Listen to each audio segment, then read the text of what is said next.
Assalamualaikum warahmatullahi wabarakatuh.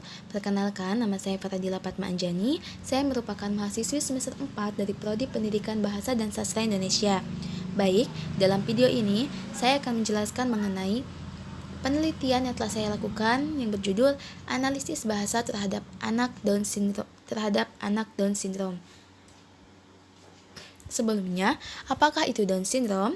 Down syndrome adalah suatu kondisi keterbelakangan fisik dan mental anak yang diakibatkan adanya abnormalitas kromosom. Kromosom ini terbentuk akibat kegagalan sepasang kromosom untuk saling memisahkan diri saat terjadi pembalahan. Pada manusia normal, 23 kromosom berpasang-pasangan hingga jumlahnya menjadi 46. Sedangkan pada penderita Down syndrome, kromosom nomor 21 berjumlah 3 kromosom atau disebut juga dengan trisomi, sehingga totalnya menjadi 47 kromosom. Jumlah yang berlebihan ini mengakibatkan ketidakstabilan pada sistem metabolisme sel dan kelainan dari jumlah kromosom ini mengakibatkan kelainan perkembangan otak dan terganggunya keseimbangan motorik yang akhirnya memunculkan Down syndrome.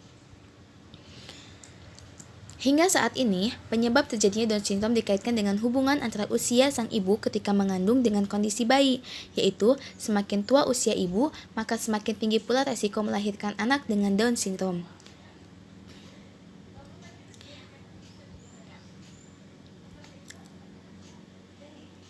Menurut Rondal, Down syndrome merupakan penyebab dari timbulnya keterlambatan perkembangan tentang kemampuan ujaran.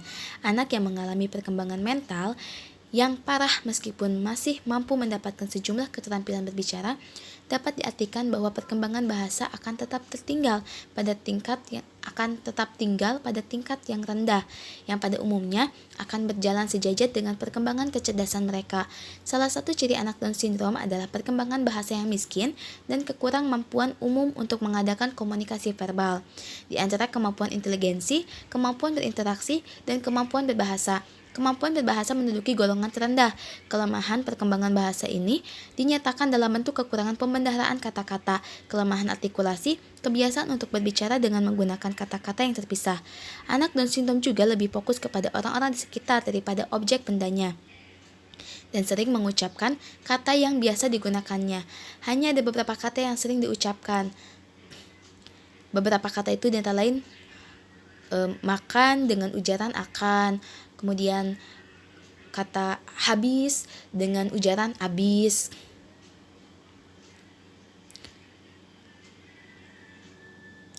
Kata tidak dengan ujaran da.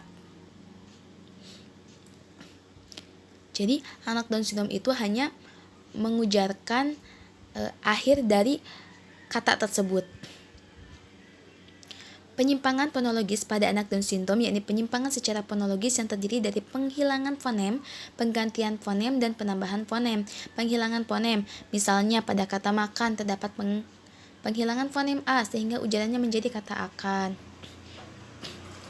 Kemudian pada kata habis, penghilangan fonem a sehingga ia hanya berujar abis. Gak abis tapi bis, seperti itu. Selanjutnya,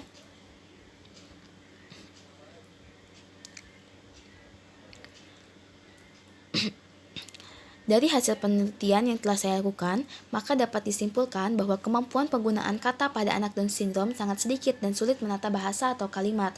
Anak Down syndrome mempertunjukkan masalah semantik, memiliki arti kata yang terbatas dalam penggunaannya maupun dalam pemahaman kosakata. Anak-anak Down syndrome juga lebih fokus kepada orang-orang di sekitar daripada objek bendanya.